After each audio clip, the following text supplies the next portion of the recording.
जय हिंद स्टूडेंट्स। चलिए आज हम लोग समझते हैं इमरजेंसी प्रोविजंस को, जो हमारे संविधान के भाग 18 में दिया गया है, जो आर्टिकल 352 से लेकर 360 तक डिस्कस करता है, जिसमें बात करता है नेशनल इमरजेंसी के बारे में, आपके प्रेसिडेंट रूल के बारे में बात करता है, फिर जो फाइनेंशियल इमरजेंसी होता है उसके बारे में बात करता है आर्टिकल 368, फिर जो आपका कैसे कैसे पास होता है, कैसे नेशनल इमरजेंसी लगाया जाता है, किस ग्राउंड पे लगाया जाता है, कि ग्राउंड क्या होना चाहिए, क्या ऐसा परिस्थिति होना चाहिए, क्या सिचुएशन होना चाहिए जिस ग्राउंड पे इमरजेंसी को लागू किया जाता है देश में। इन सभी चीज़ों को समझते हैं। बाकी लोकसभा पे क्या इम्पैक्ट पड़ता है, आपका राज्यसभा स्टेट लेजिस्लेटिव असेंबली पे क्या इम्पैक्ट पड़ता है, फिर फंडामेंटल राइट पे इमरजेंसी का क्या इम्पैक्ट पड़ता है। और ये भी समझते हैं कि जब इंदिरा गांधी 1975 में इमरजेंसी लगाई थी इंटरनल डिस्टर्बेंस के नाम पे, आंतरिक गड़बड़ी या आंतरिक अशांति के नाम पे, तो ये सब काम कैसे किया, वो किस तरीके से लगाई थी, जो आपका बहुत सारे चेंज किए थे उन्होंने 38th कॉन्स्टिट्यूशनल अमेंडमेंट एक्ट के थ्रू 1975 में उन्होंने बहुत सारे चेंज किए जब उन्होंने इमरजेंसी लगाया। तो क्योंकि उनकी कुछ अपनी इनसिक्योरिटी थी, इस वजह से उन्होंने बहुत सारे चीज़ संविधान में चेंज किया, ताकि न जुडिशरी इस इमरजेंसी को चैलेंज कर सके, रिव्यू कर सके, न ख़त्म कर सके, न पार्लियामेंट इस पर कोई एक्शन ले सके। यानी पूरा के पूरा पावर्स मैडम ने, इंदिरा गांधी ने अपने हाथ में, प्रधानमंत्री ने अपने हाथ में सेंट्रलाइज कर लिया। ठीक है, तो आइए समझते हैं।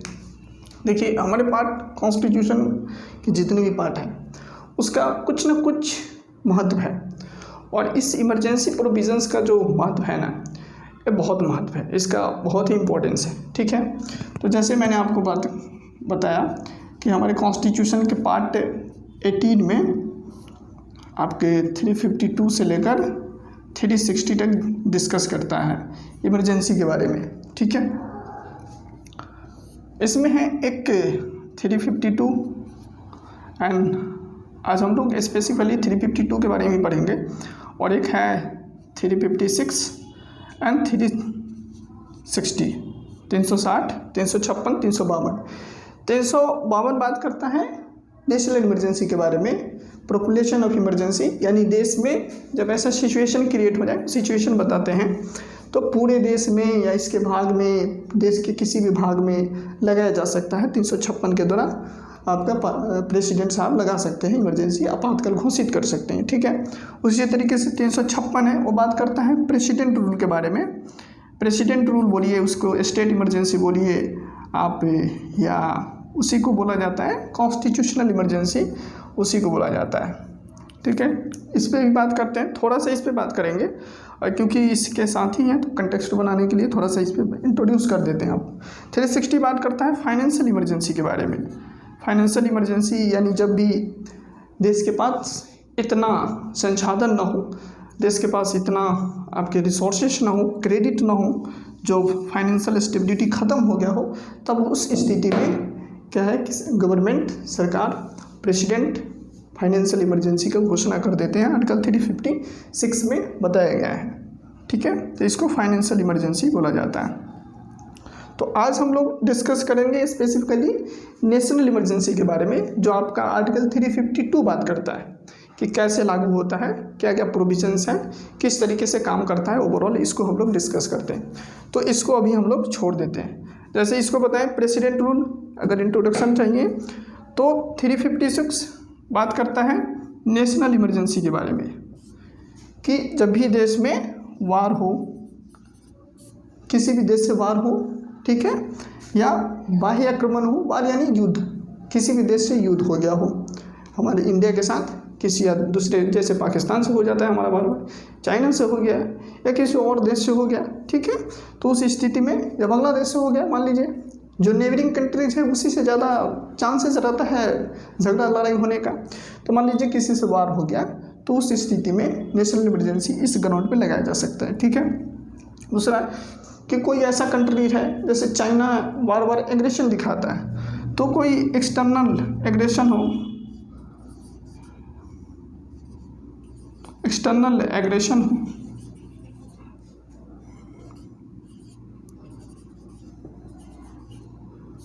मतलब कोई बाह्य आक्रमण हो, ऐसा लग रहा है कि कोई देश आक्रमण कर सकता है इंडिया के ऊपर, तब उस स्थिति में भी इमरजेंसी लगाया जा सकता है। और एक और ग्राउंड है कि हमारा आर्मी ही रेबेल कर दे, जो हमारा सेना है विद्रोह कर दे, यानी सशस्त्र विद्रोह इसको हिंदी में बोला जाता है। तो आर्म रिबेलियन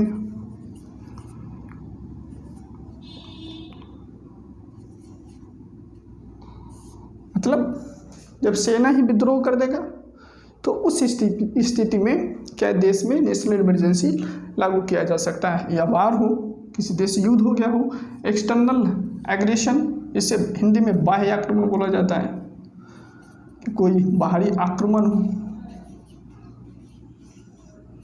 ठीक है, इसको बोला जाता है सशस्त्र विद्रोह।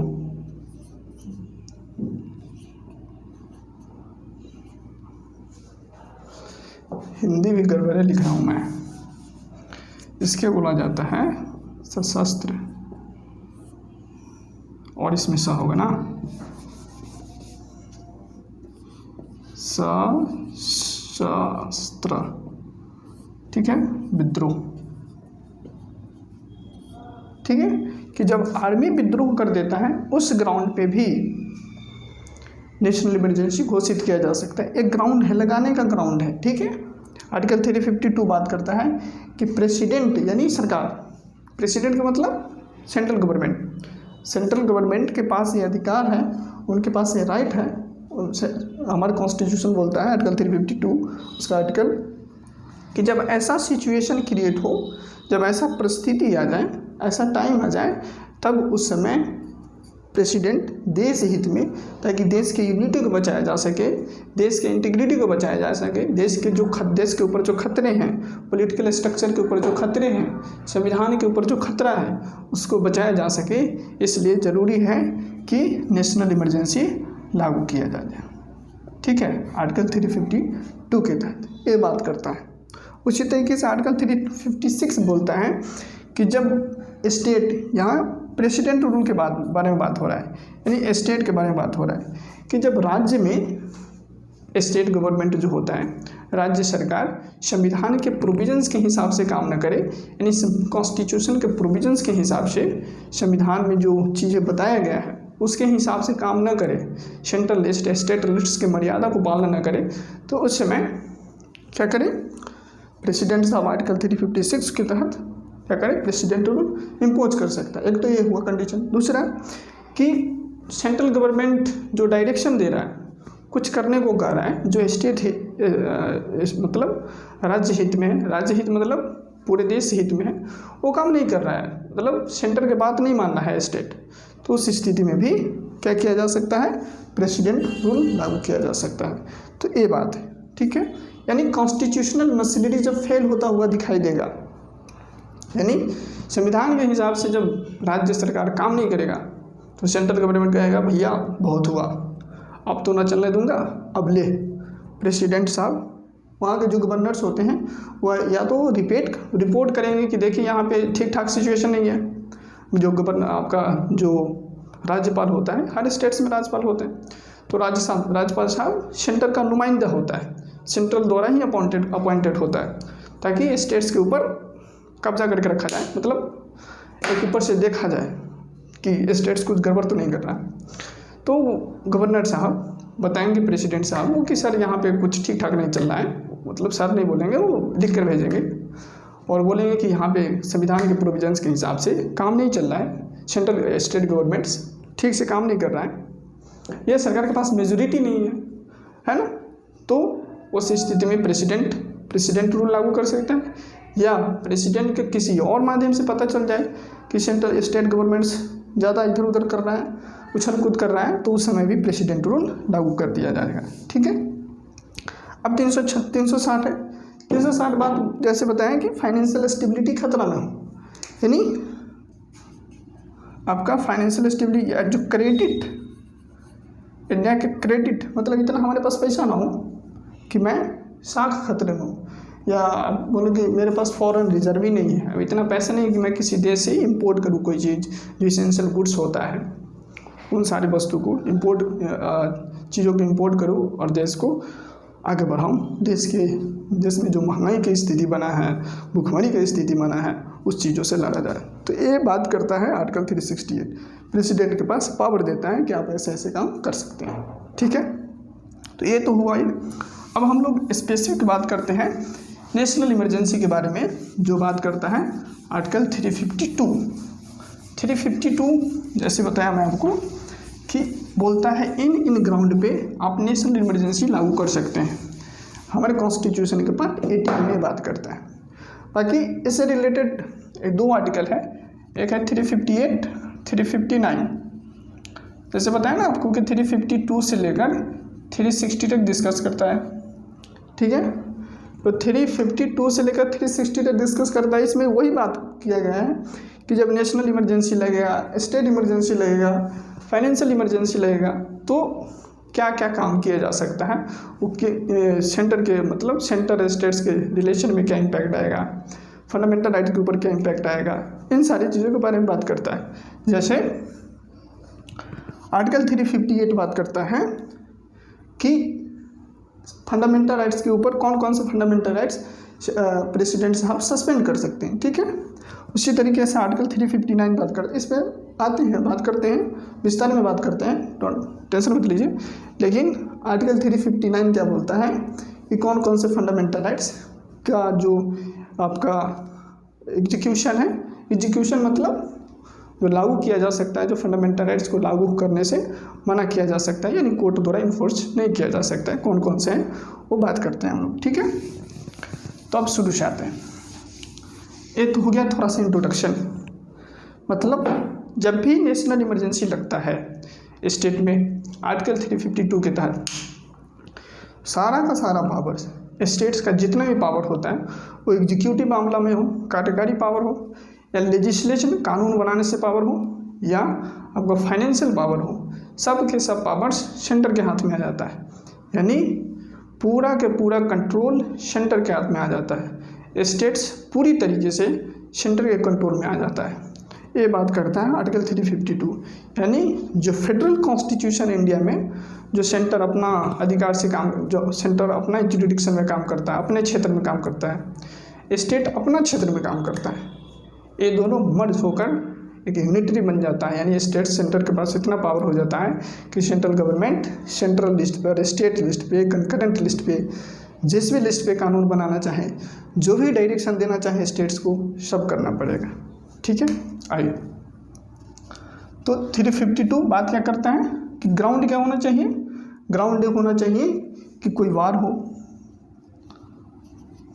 ठीक है, आपका एक्सटर्नल एग्रेशन हो, या कि वार हो, एक्सटर्नल एग्रेशन हो, ठीक है, और आपका फिर एक आर्मी जब हमारा रेवेल कर देता है, तब उस ग्राउंड पे नेशनल इमरजेंसी लगाया जा सकता है। ठीक, यही बात करता है। और जब नेशनल इमरजेंसी लगेगा तो इसको कुछ करना, सीधे सरकार सीधे नेशनल इमरजेंसी थोड़ी ना घोषित कर देगा। जब आपातकाल लगता है तो उसका बहुत सारा रिपरकशंस भी आता है, बहुत सारा कंसिक्वेंसेस भी आता है, यानी इम्पैक्ट आता है देश के ऊपर। जब नेशनल इमरजेंसी लगता है तो साधारण थोड़ी ना है। तो जब नेशनल इमरजेंसी लगता है तो उसके लिए क्या चाहिए, ग्राउंड तो ये होना चाहिए। जब ऐसा परिस्थिति हो तभी लगा सकते हैं। ऐसा नहीं कि अपने हिसाब से मन कर रहा है कि अब हमारी सुरक्षा है, सरकार को कुछ हो सकता है, या सरकार के खिलाफ कुछ विद्रोह चल सकता है, या सिंपल बात बोले तो या सरकार के खिलाफ अब अपोजिशन झंडा लेकर खड़ा हो सकता है और चाहता है अपोजिशन की सरकार को बर्खास्त किया जाए, तो उस स्थिति में नेशनल इमरजेंसी लागू कर दे। ऐसा नहीं चलेगा। यानी अपोजिशन चाह रहा है आपको बर्खास्त करना चाहिए, तो कुछ गड़बड़ किया है, सरकार संविधान के हिसाब से काम नहीं कर रहा है, इसका मतलब अपोजिशन चाहता है कि सरकार को बर्खास्त किया जाए, या सरकार के पास मेजोरिटी नहीं हो, या सरकार ऑटोक्रेट हो गया हो, मनमानी काम कर रहा हो, इन सभी वजहों से हो सकता है ओपोजिशन कर दे। इस ग्राउंड पे आप नहीं, ग्राउंड सिर्फ यही है कि वार होना चाहिए, या बाह्य आक्रमण होना चाहिए, या आपका हमारा सेना विद्रोह कर दे, यानी सैन्य विद्रोह हो जाए, तभी जाकर आप नेशनल इमरजेंसी डिक्लेयर कर सकते हैं। ठीक है, ये हुआ। तो ये हुआ ग्राउंड। अब जब आप नेशनल इमरजेंसी डिक्लेयर करोगे, ठीक है, तो नेशनल इमरजेंसी जैसे प्रधानमंत्री काउंसिल मिनिस्टर से बात करके, ऐसा नहीं कि अपना मन मर्जी से, काउंसिल मिनिस्टर से बात करके जो मंत्रिमंडल होता है उससे बात करेगा और उसके बाद उन लोगों को सेटिस्फाइड करेगा। जब वो लोग सेटिस्फाइड हो जाएंगे और लिखित रिटर्न बोल देंगे कि हाँ ऐसा सिचुएशन है कि लागू किया जा सकता है, नेशनल इमरजेंसी करना चाहिए, जो देश हित में होगा, देश की यूनिटी इंटीग्रिटी के लिए ज़रूरी है कि नेशनल इमरजेंसी लागू किया जाए। तो फिर उसके बाद प्रेसिडेंट के पास जाएगा, प्रेसिडेंट साहब ऑर्डर इशू करेंगे, नेशनल इमरजेंसी लागू हो जाएगा। जब नेशनल इमरजेंसी लागू हो जाएगा तब उसको 1 महीने के अंदर पार्लियामेंट से भी अप्रूव तो करना पड़ेगा।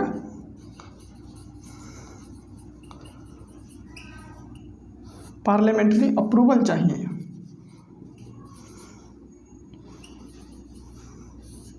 है ना, कि पार्लियामेंट से अप्रूव करना पड़ेगा। तो जैसे नेशनल इमरजेंसी लागू होगा, ठीक है, उसके बाद पार्लियामेंट से 1 महीने के अंदर 1 मंथ के अंदर उसको अप्रूव करना पड़ेगा। जब अप्रूव हो जाएगा तो नेशनल इमरजेंसी चलता रहेगा और 6 महीने तक चलेगा। ठीक है, मतलब जब एक बार नेशनल इमरजेंसी अप्रूव हो गया तो चलता रहेगा आराम से 6 महीने तक वो आराम से चलेगा। ठीक है, और फिर जब 6 महीने से फिर सरकार को लग रहा है कि ऐसा सिचुएशन है कि और आगे बढ़ाना चाहिए नेशनल इमरजेंसी को, तो फिर बढ़ा दो, इंडेफिनिट समय तक चलेगा। ठीक है, अनंत काल तक चलेगा, आराम से चलाते रहो। यानी जब ऐसा सिचुएशन होता तो जब एक बार अप्रूवल हो गया 1 मंथ के अंदर, पार्लियामेंट अप्रूव कर दिया, उसके बाद 6 महीने तक चलेगा। उसके बाद आप 6 महीने पर इंडेफिनिट अनंत काल तक आप ले चल। जब ऐसा सिचुएशन हो तब, ऐसा नहीं, जब ऐसा ना होगा तो फिर उसके लिए क्या है, उसके लिए क्या प्रोविजंस है उसको बताते हैं कि ख़त्म करने कैसे किया जाता है। तो ये हो गया। ठीक है, अब मान लीजिए अगर ऐसा सिचुएशन है, कैसा इमरजेंसी चल रहा है, ठीक है, मान लीजिए कि पार्लियामेंट अप्रूव कर दिया। ठीक है, पार्लियामेंट अप्रूव कर दिया।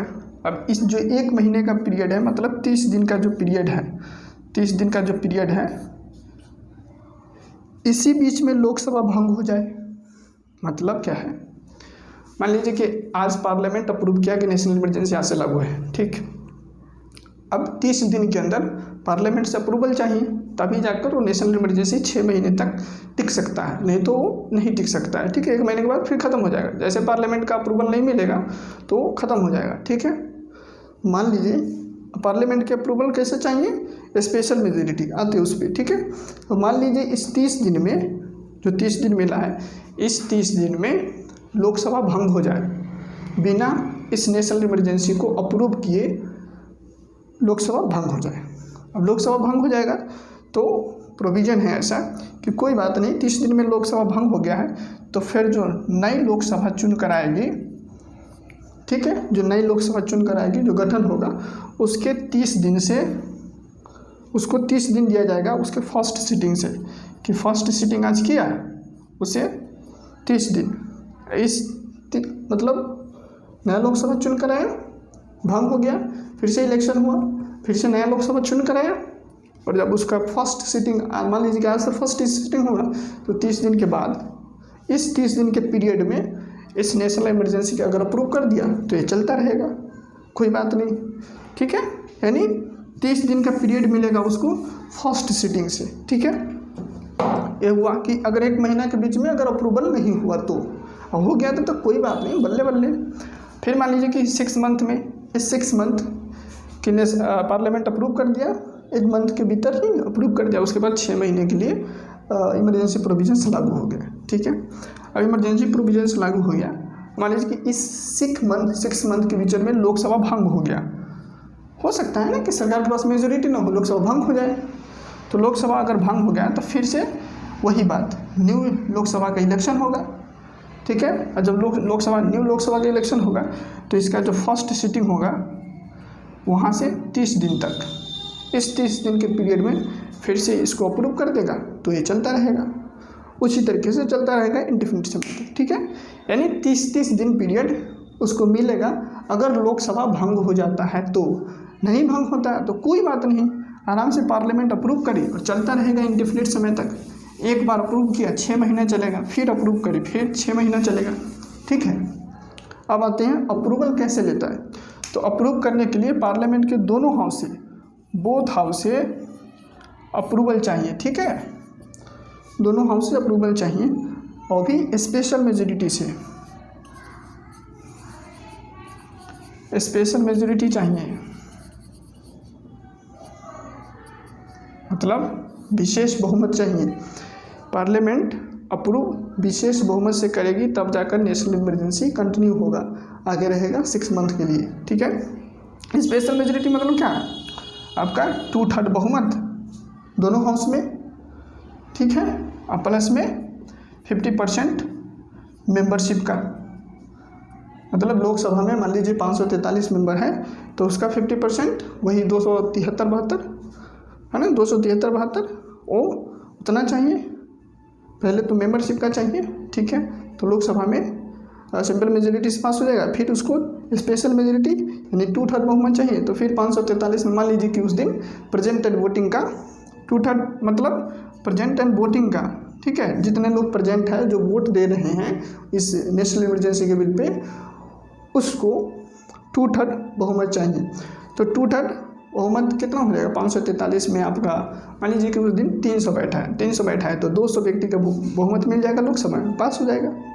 उसी तरीके से आपका लोकसभा है, लोकसभा में पास हो गया, राज्यसभा में फिर उसी तरीके से 2/3 में मेजोरिटी से प्लस 50% आपका मेंबरशिप से पास हो गया, ठीक है। सिंपल सी मतलब दोनों हमसे स्पेशल मेजोरिटी से जब पास हो जाता है तो पास हो जाता है, नेशनल इमरजेंसी कंटिन्यू रहता है 6 महीने के लिए। फिर आगे करना है तो फिर पास करो, फिर आगे करना है तो फिर पास करो, जितना बार करना है उतना बार पास करते रहो, क्योंकि नेशनल इमरजेंसी है, देश की बात है, ठीक है।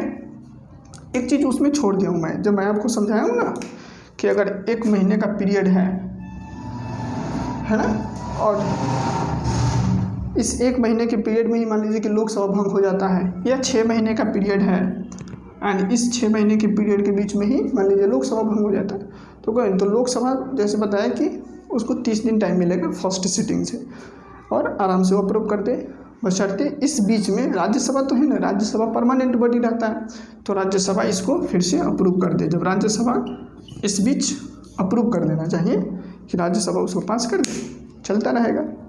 जब नया लोकसभा गठन होकर आएगा तो लोकसभा पास कर देगा, चलता रहेगा। तो ये हुआ पार्लियामेंट अप्रूव करने का तरीका, यानी स्पेशल मेजोरिटी से जब पार्लियामेंट के दोनों हाउस पास कर देता है तो इमरजेंसी चलते रहता है, कोई प्रॉब्लम नहीं, ठीक है, ये बात। अब इसका जैसे अब तो बात कर लिया आपको कि ग्राउंड क्या होना चाहिए, फिर पार्लियामेंट्री अप्रूवल कैसे मिलता है ना। अब इसको देखते हैं, ड्यूरेशन कितना दिन तक चलता है। जैसे बताया कि आपको 6 महीने बार बार उसको कंटिन्यू करना पड़ेगा, ठीक है, अनंत काल तक चलता रहेगा, कोई बात नहीं है, ठीक है। अगर इसको हटाना है तो क्या, इसको हटाने का कोई नहीं कि अगर मान लीजिए कि इसको रिवोकेशन करना है, नहीं हटाना है, ख़त्म करना है, तो ख़त्म करने के लिए क्या जरूरी है, कुछ नहीं, प्रेसिडेंट साहब एक नोटिस निकाले कि आज से देश में नेशनल इमरजेंसी ख़त्म होता है, ख़त्म हो गया, ठीक है। अगर मान लीजिए कि देश में सिचुएशन सब ठीक हो गया है, लेकिन सरकार के मंशा है कि नेशनल इमरजेंसी ना ख़त्म हो, तो उस समय लोकसभा एक्शन ले सकता है, ठीक है। लोकसभा क्या करेगा, आराम से जो आपका नेशनल इमरजेंसी चल रहा है उसको सिंपल मेजोरिटी से पास करेगा, लोकसभा इसको डिसअप्रूव करने के लिए डिसकंटिन्यू हो जाएगा, ख़त्म हो जाएगा, ठीक है। और अगर मान लीजिए कि लोकसभा सेशन में नहीं है, ये सब जो बातें कर रहा हूँ आपका लोकसभा अप्रूव कर देगा। पहले क्या था, पहले मतलब कब,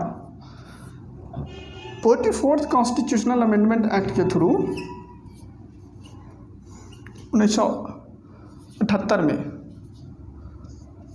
ठीक है, ये बात किया गया कि लोकसभा भी क्या कर सकता है, डिसअप्रूव कर सकता है।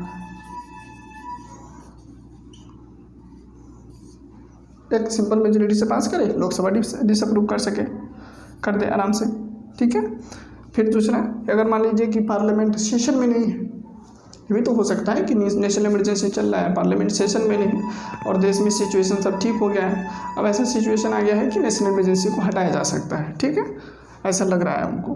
तो अगर लोकसभा यानी पार्लियामेंट सेशन में नहीं है, तो अगर लोकसभा के 1/10 मेंबर, ठीक है, अगर एक तिहाई मतलब वही आपका 55 लोग, अगर 55 लोग अगर मान लीजिए कि आपके प्रेसिडेंट साहब को या स्पीकर साहब को लिखित नोटिस दें और बोले कि एक पार्लियामेंट का स्पेशल सेशन रखिए, ठीक है, स्पेशल सेशन रखिए, तो फिर पार्लियामेंट में एक स्पेशल सेशन रखा जाए, क्योंकि पार्लियामेंट सेशन में नहीं, इसलिए पार्लियामेंट में एक स्पेशल सेशन रखा जाएगा 14 दिन के अंदर, ठीक है। जब ये लोग नोटिस देंगे ना 1/10 मेंबर लिखकर सिग्नेचर करके बोलेंगे कि प्रेसिडेंट साहब को या आपके स्पीकर साहब को नोटिस देंगे, भेजेंगे कि हमें विचार करना चाहिए कि क्या देश के जो आपातकाल है उसको बढ़ाया जाना चाहिए या ख़त्म कर देना चाहिए, है ना, क्योंकि देश में सिचुएशन हम लोग को लग रहा है कि ठीक हो गया है। तो उसके बाद ये लोग 14 दिन के भीतर एक स्पेशल सेशन रखेंगे पार्लियामेंट का और उसमें डिस्कस किया जाएगा उस पार्लियामेंट के स्पेशल सेशन में कि क्या इसको कंटिन्यू रखा जाए या डिसकंटिन्यू किया जाए। ये सारे जो चीज़ है ना कि लोकसभा डिसअप्रूव कर सकता है और 1/10 मेंबर जब इसको स्पेशल सेशन में लाकर भी डिसअप्रूव कर सकता है। ये सब 44th कॉन्स्टिट्यूशनल अमेंडमेंट एक्ट के थ्रू ऐड किया गया। इससे पहले क्या था? इससे पहले कुछ नहीं था, इससे पहले सरकार का मनमर्जी था, ठीक है। 44th यानी जब 75 का टाइम था, 75-77 में जब नेशनल इमरजेंसी लगा था, तब उस समय जो अपोजिशन था भारतीय जनता पार्टी, उसके दिमाग में ये बात आया, उन लोगों के दिमाग में बात आया कि ऐसा प्रोविज़न होना चाहिए कि अगर सरकार को मन करे कि नहीं करे तो ऐसा प्रोविज़न हो ताकि लोकसभा भी उसको डिसकंटिन्यू कर सके, ठीक है। जो मैंने आपको पहले बताया था कि लोकसभा क्या बताया था, कुछ ऐसा ही बताया था ना मैं आपको कि लोकसभा अप्रूव कर दे, ठीक है। तो लोकसभा अप्रूव कर दे, बात ख़त्म, ठीक, सिंपल सी बात है। तो ये हुआ रिवोकेशन। तो हम लोग ग्राउंड पर डिस्कस कर लिए कि क्या होना चाहिए, ग्राउंड लागू कैसे होता है इस पर बात कर लिए, और ख़त्म कैसे होता है इस पर बात कर लिए। अब बात करते हैं कि आपका इमरजेंसी का इम्पैक्ट क्या होता है। तो एक सेकंड दीजिए, मैं थोड़ा सा पानी पी लेता हूँ।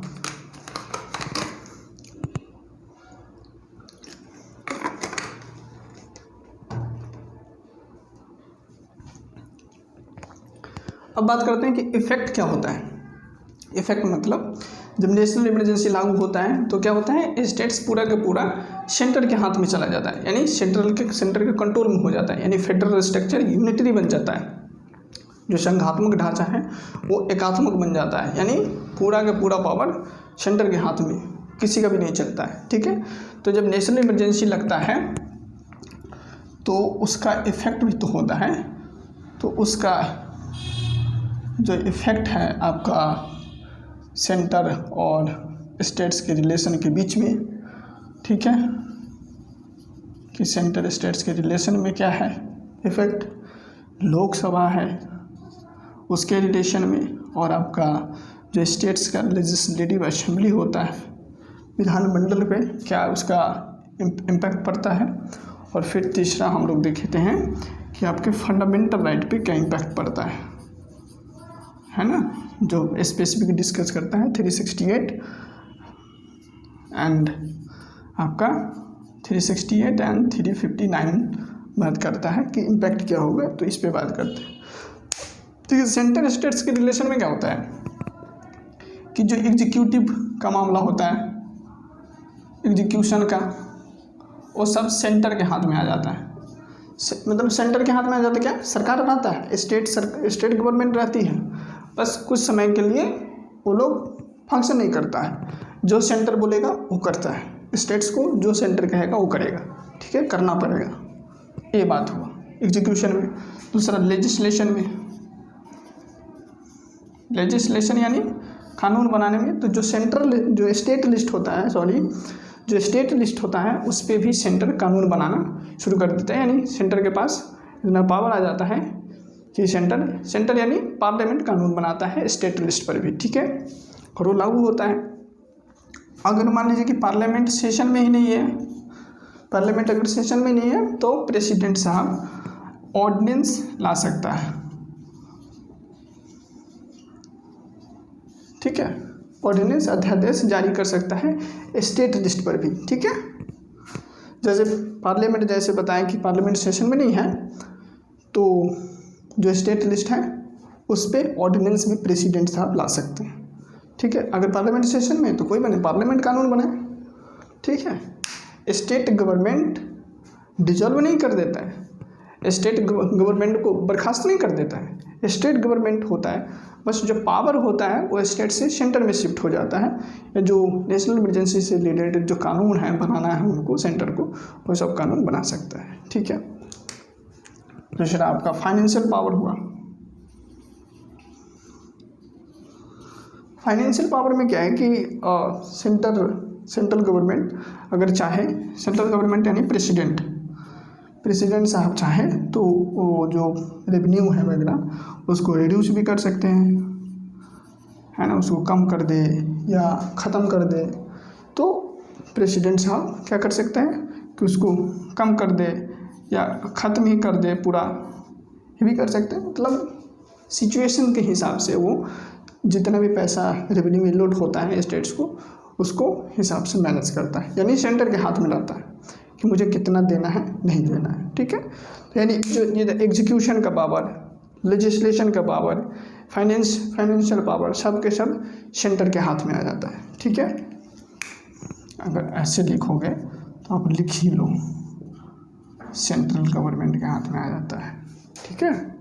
इसलिए बोला जाता है कि जब जो यूनिटरी फीचर आपका फेडरल फीचर है वो टोटल पूरा का पूरा यूनिटरी बन जाता है, यानी पूरा स्टेट्स सेंटर के हाथ में आ जाता है, सेंटर के कंट्रोल में। जिस तरीके से सेंटर नचाना चाहे उस तरीके से स्टेट्स को नचा सकता है, ठीक है, ये बात। दूसरा तो ये हुआ सेंटर स्टेट रिलेशन पर।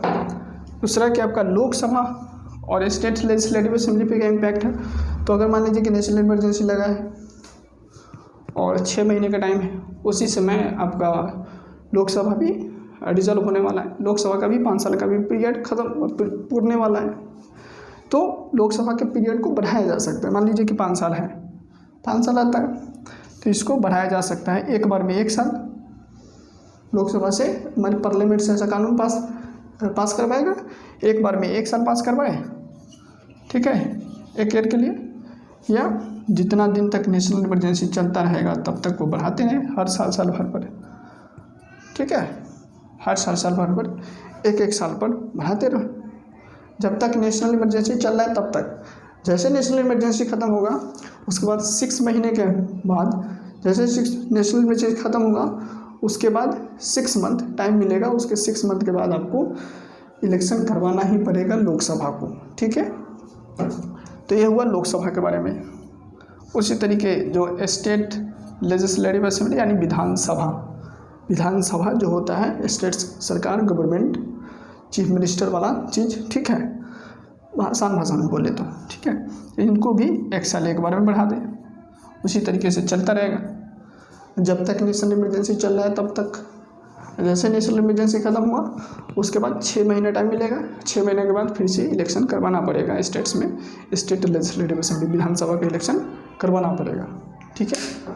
ये हुआ, यानी लोकसभा को बढ़ाया जा सकता है ऐसे सिचुएशन में, राज्यसभा आपका विधानसभा को बढ़ाया जा सकता है, और सारा के सारा यानी आराम से बढ़ाया जा सकता है पार्लियामेंट के द्वारा, ठीक है, जब भी नेशनल इमरजेंसी लागू होगा, यानी आपातकाल, राष्ट्रीय आपातकाल लागू होगा।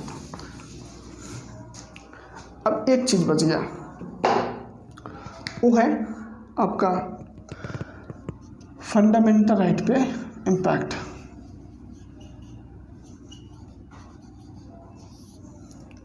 जैसे मैंने आपको बताया कि आर्टिकल 358 एंड 359 ये तो डिस्कस करता है कि फंडामेंटल राइट पे क्या इम्पैक्ट होगा, ठीक है।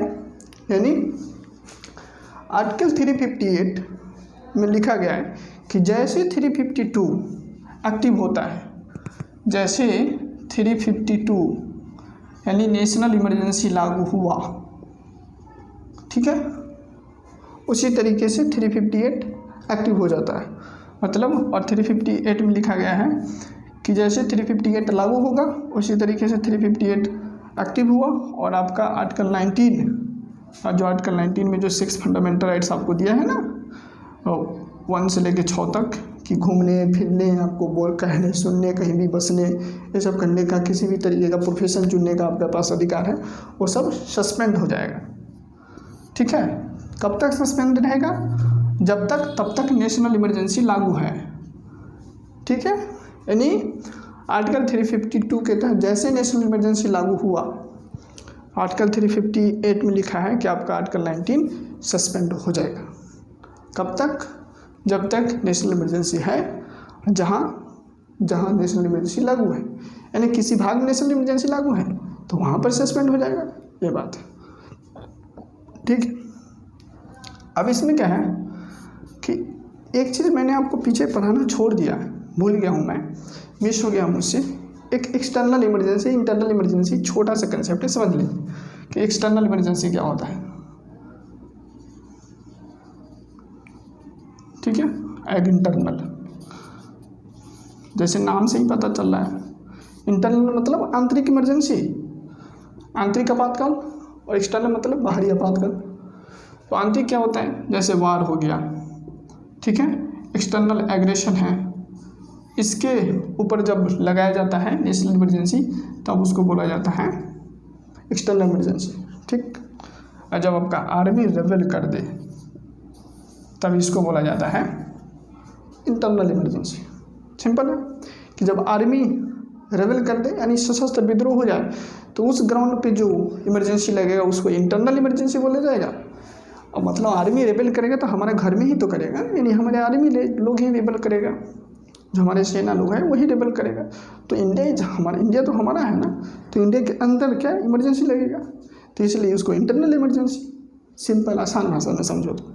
और एक्सटर्नल यानी बाहरी जब किसी से वार हो जाए, कोई एक्सटर्नल एग्रेशन हो, बाह्य आक्रमण हो, तब उसको एक्सटर्नल इमरजेंसी बोला जाता है। ठीक है, ये 2 क्वेश्चन मैं छोड़ दिया था, इसलिए मैंने आपको समझा दिया क्योंकि यहाँ पे ज़रूरी है। ठीक है, तो आर्टिकल 19 बात करता है, अब यहाँ पे लौट आइए, आर्टिकल 358 बात करता है कि जैसे 352 के तहत नेशनल इमरजेंसी लागू हुआ, 358 के तहत आर्टिकल 19 आपका ख़त्म हो जाएगा। यानी जो फ्रीडम आपको आर्टिकल 19 में दिया गया है वो सस्पेंड हो जाएगा, जब तक तब तक नेशनल इमरजेंसी लागू रहेगा। ठीक है, अब इसमें कुछ चेंज कर दिया, आर्टिकल 358 में कुछ रिस्ट्रिक्शंस लगा दिया गया है 44th कॉन्स्टिट्यूशनल अमेंडमेंट एक्ट के थ्रू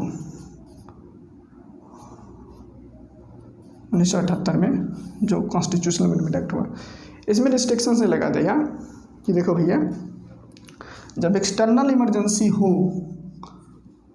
तब आप आर्टिकल 19 को छीन सकते हैं। मतलब क्या है, आर्टिकल 352 के पहले पोजीशंस क्या था कि कोई भी इमरजेंसी हो, इंटरनल हो एक्सटर्नल हो, तुम छीन लो, आर्टिकल 19 छीन लो। जैसे नेशनल इमरजेंसी लगा, आर्टिकल 19 ख़त्म 358 के तहत। ठीक है, यानी 352 चलना स्टार्ट किया तो 358 भी चलना स्टार्ट कर दिया, 352 बैठा तो 358 भी बैठ गया, ए चला तो ये भी चला, ए बैठा तो ये भी बैठा, यानी दोनों डायरेक्टली प्रोपोर्शनल है। ठीक है, ए लागू हुआ तो ये भी लागू हो गया, सिंपल सी बात। तो आर्टिकल 19 आपका सस्पेंड हो गया। लेकिन अभी क्या पोजीशन है, आर्टिकल 358 में 44th कॉन्स्टिट्यूशनल अमेंडमेंट एक्ट के थ्रू ये ऐड कर दिया कि आप आर्टिकल 19 को छीन सकते हैं, आर्टिकल 19 को छीन सकते हैं, लेकिन सिर्फ एक्सटर्नल इमरजेंसी के आधार पे। ठीक है, ना कि इंटरनल इमरजेंसी के आधार पे, यहाँ पे नहीं छीन सकते। मतलब 44th कॉन्स्टिट्यूशनल अमेंडमेंट एक्ट बोलता है कि आर्टिकल 358 के अंदर जो आप आर्टिकल 19 को छीनने का जो पावर है प्रेसिडेंट के पास, ठीक है, उसको सस्पेंड किया जा सकता है only on the ground of external emergency, यानी जब दूसरे देश से बाहर हो जाए या बाह्य आक्रमण हो तब आर्टिकल 19 छीना जा सकता है, न कि इंटरनल इमरजेंसी, यानी जब हमारा ही सेना विद्रोह कर दे तब उस स्थिति में इंटरनल इमरजेंसी के केस में आप आर्टिकल 19 नहीं छीन सकते हैं, क्योंकि आर्टिकल 19 जरूरी है, कहीं घूमे भगवाए जहाँ मन करे तहाँ जाओ। ठीक है, ये बात करता है। ये हुआ, लगे हाथ इसको भी समझ लो। आर्टिकल 359 को 359 क्या बोलता है? आर्टिकल 350 इसके साथ चलता है, जैसे लागू हुआ ये भी लागू हो गया। ठीक है, 350 प्रेसिडेंट को पावर देता है कि प्रेसिडेंट किसी भी फंडामेंटल राइट्स को, जो आपका किसी भी फंडामेंटल राइट्स को लागू करने के पावर को छीन लेता है। मतलब क्या है? जैसे अगर मान लीजिए आपका फंडामेंटल राइट वायलेट होता है तो आप सुप्रीम कोर्ट जाते हो, हाई कोर्ट जाते हो। आर्टिकल 32 226 सुप्रीम कोर्ट को देता है पावर, 226 हाई कोर्ट को देता है पावर। ठीक है, कि आपका कोई भी फंडामेंटल राइट वायलेट होगा, आप डायरेक्ट सीधे सुप्रीम कोर्ट जाइए, सुप्रीम कोर्ट आपको रिलीफ प्रोवाइड करेगा और सीधे वो रेट पिटीशन जारी करेंगे और आपके फंडामेंटल राइट्स को बचाया जाएगा। ठीक है, फिर उसी तरीके से अगर आपका कोई फंडामेंटल राइट हो वायलेट कर रहा है सरकार, तो सीधे आर्टिकल 226 226 के तहत हाई कोर्ट जाओ, हाई कोर्ट सीधे देखेगा और सीधे रिट पिटीशन जारी करेगा और आपके फंडामेंटल राइट्स को बचाया जाएगा। ठीक है, ये हुआ। लेकिन आर्टिकल 359 के थ्रू प्रेसिडेंट के पास पावर है कि वो अपने ऑर्डर में मेंशन करेंगे, जो ऑर्डर वो निकालेंगे उसमें वो मेंशन करेंगे कि कौन कौन से फंडामेंटल राइट्स को जो इन्फोर्समेंट है लागू नहीं हो सकता है। क्या मैं बोल रहा हूँ? मैं ही गड़बड़ा गया। ठीक, देखिए मैं क्या बोल रहा हूँ। आर्टिकल 359 प्रेसिडेंट को पावर देता है कि आप ए फंडामेंटल राइट वो अपने ऑर्डर में मेंशन करेंगे, ए फंडामेंटल राइट्स आप कोर्ट के द्वारा लागू नहीं कर सकते। ठीक है, यानी इन्फोर्समेंट छीन लेता है। फंडामेंटल राइट रहता है, उसका इन्फोर्समेंट नहीं करवा सकते हैं कोर्ट के द्वारा। ठीक है, ये छीन लेता है, यानी उसका इन्फोर्समेंट ख़त्म कर देता है। यानी कोर्ट द्वारा अगर मान लीजिए कि आपका कोई फंडामेंटल राइट वायलेट हो रहा है, जो कि आर्टिकल 359 के तहत ऑर्डर में प्रेसिडेंट ऑर्डर निकाला है और उस ऑर्डर में लिखा गया है और उसके वो वायलेट कर, और जो ऑर्डर में लिखा गया है उसको मान लीजिए कि फंडामेंटल राइट ABC और ये आपका वायलेट कर रहा है सरकार, तो इसको लेकर आप सुप्रीम कोर्ट हाई कोर्ट नहीं जाएंगे कि हुजूर देखिए ये मेरा फंडामेंटल राइट ABC है जो वायलेट कर रहा है सरकार, प्रेसिडेंट साहब वायलेट कर रहा है। क्यों? क्योंकि इसका जो इन्फोर्समेंट है वो ख़त्म हो जाता है आर्टिकल 359 के तहत।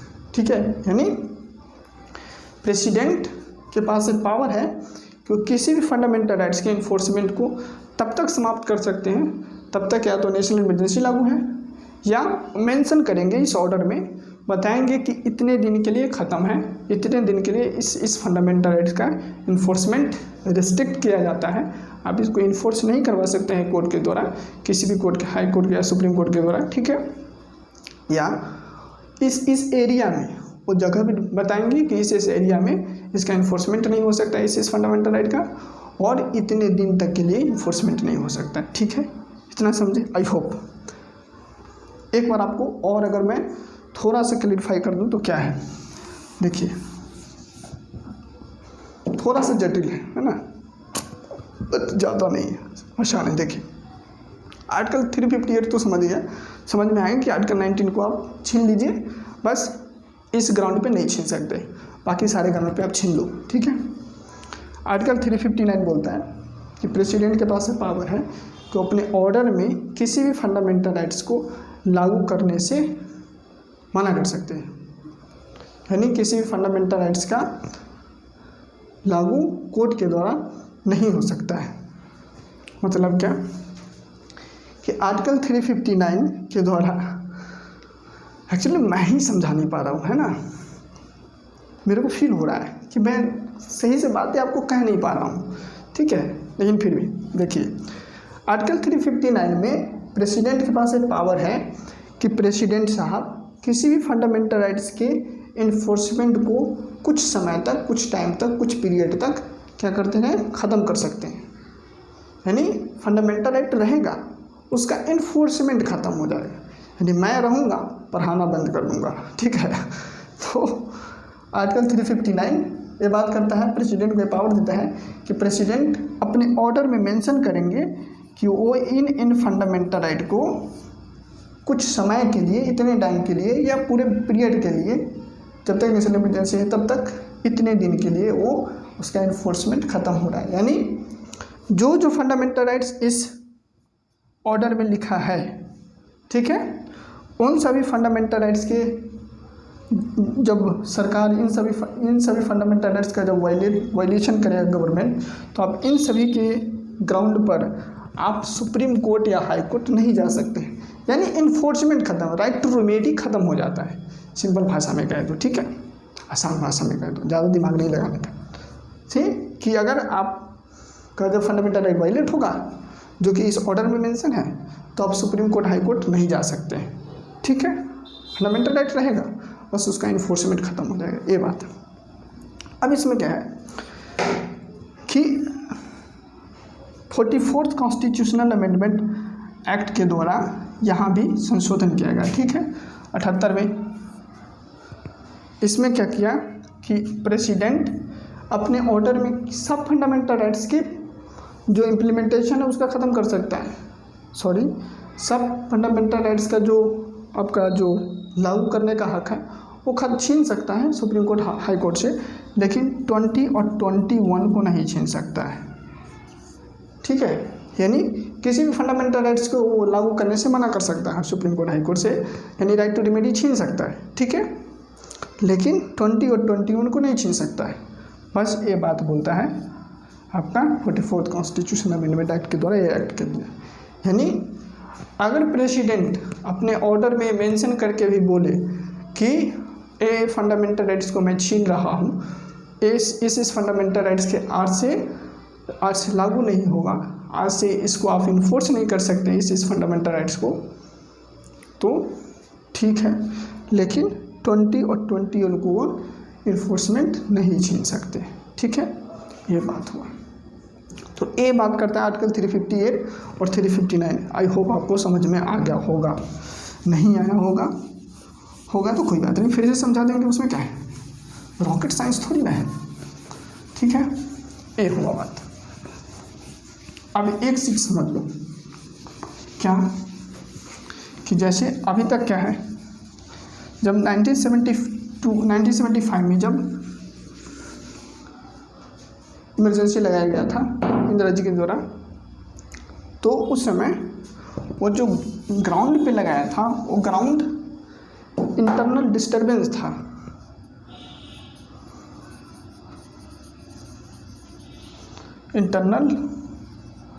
डिस्टर्बेंस था, यानी आंतरिक गड़बड़ी बोलिए या आंतरिक अशांति बोलिए, ठीक है। तो उन्होंने जो 1975 में जो आपका इमरजेंसी लगाया था, मैं भी ना थोड़ा सा खिसका लेकर हूँ, समझ रहे हैं ना आप। 1975 में जो उन्होंने इमरजेंसी लगाया था वो इस इंटरनल डिस्टर्बेंस पे लगाया था।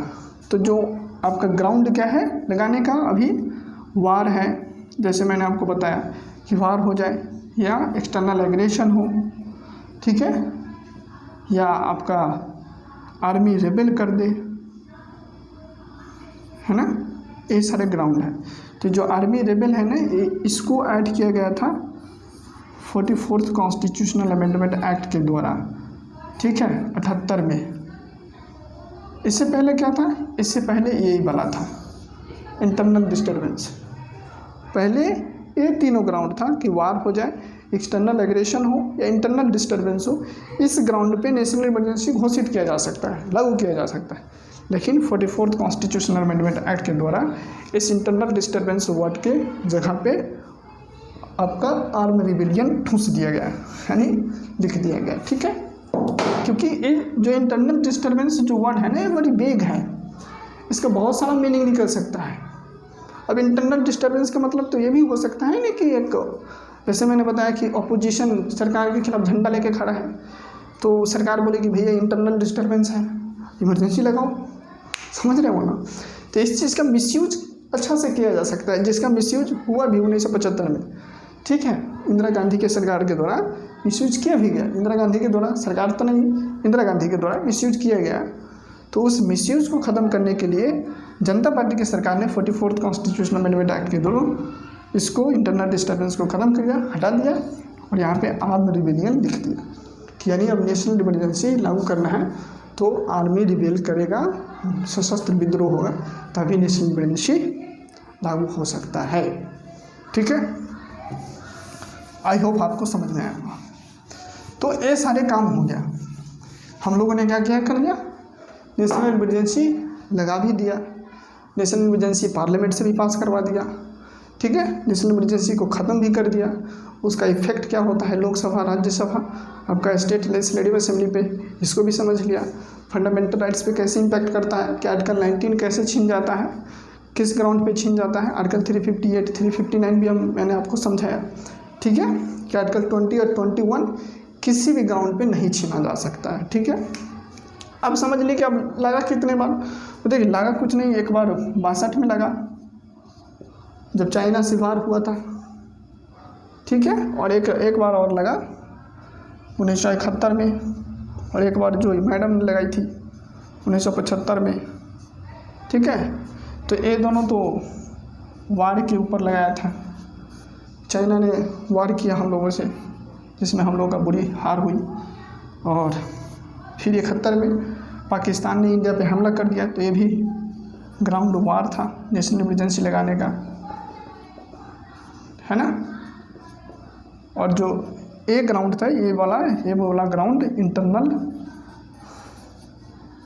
इंटरनल डिस्टर्बेंस था, जैसे मैंने आपको अभी बताया कि 44th कॉन्स्टिट्यूशनल अमेंडमेंट एक्ट के थ्रू इंटरनल डिस्टर्बेंस को हटा को आर्म रिबेलियन वहाँ पे वर्ड डाल दिया गया। ठीक है, ये सारे ग्राउंड्स पे 3 बार लगा, इंडिया में नेशनल इमरजेंसी 3 बार लगा। अब ऐसा सिचुएशन नहीं है, टाइम नहीं है, ऐसा कोई परिस्थिति नहीं है कि अब हमारे देश में वार का सिचुएशन हो कि लगाया जाए नेशनल इमरजेंसी, क्या ज़रूरी है। मतलब इसमें जब नेशनल इमरजेंसी लगता है ना तो बुरा हालत हो जाता है देश का, समझ रहे हैं, उसको झेलना मुश्किल हो जाता है। और जब इंदिरा गांधी ने 75 में लगाया था तब तो अपोजिशन के साथ, अपोजिशन को ढूंढ कर चुन कर लगाया था। क्यों? क्योंकि उस समय जयप्रकाश नारायण ने एक भड़काऊ भाषण दिए थे।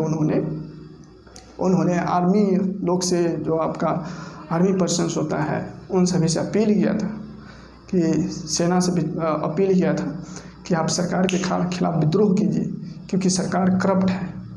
और उन्होंने नारा दिया था संपूर्ण क्रांति को कि सिंहासन खाली करो कि जनता आ रही है, यानी सिंहासन खाली करो, अरे इंदिरा तुम सिंहासन खाली करो कि जनता आ रही है, ये बात कहा था उन्होंने। जयप्रकाश नारायण ने ये आपका दिया था नारा। तो इस आधार पे, क्योंकि जयप्रकाश नारायण ने ऐसा भाषण दिया था और उनको ऐसा खुफिया एजेंसी से मालूम चला कि हो सकता है कि आर्मी विद्रोह कर दे, इस ग्राउंड पे उन्होंने इंटरनल डिस्टर्बेंस के नाम पे 25 जून को, शायद डेट तो याद नहीं है, लेकिन 25 जून को उन्होंने इमरजेंसी स्वयं घोषित कर दिया था, बिना किसी काउंसिल मिनिस्टर से, कैबिनेट से बात किए हुए। ठीक है, वो जो उनका गुट था उनसे बात किया, उसके बाद प्रेसिडेंट के पास गए, प्रेसिडेंट साहब सिग्नेचर कर दिया, उसके बाद लागू कर दिया देश में नेशनल इमरजेंसी। और उसके बाद चुन कर जितने भी अपोजिशन लीडर था उन सभी के साथ खूब सबको पकड़ के जेल में ठूस दिया, जितने भी अपोजिशन था सबको जेल में ठूस दिया। आपका जितने भी मोरारजी देसाई था उसमें जयप्रकाश नारायण को लेकर उधर खींच कर और डाल दिया कि चुपचाप रहिए, ज़्यादा चुपर चपर मत कीजिए। ठीक है, और बाकी जो उसमें संजय गांधी था, संजय गांधी ने गर्दा उड़ा दिया, सबको चुन कर। उसका मन था कि जितने भी लोग हैं जो हमारे मम्मी को परेशान किया है, यानी मैडम को परेशान किया गया है, छोड़ मत। एक बंसी लाल था, उसने भी गर्दा उड़ा दिया।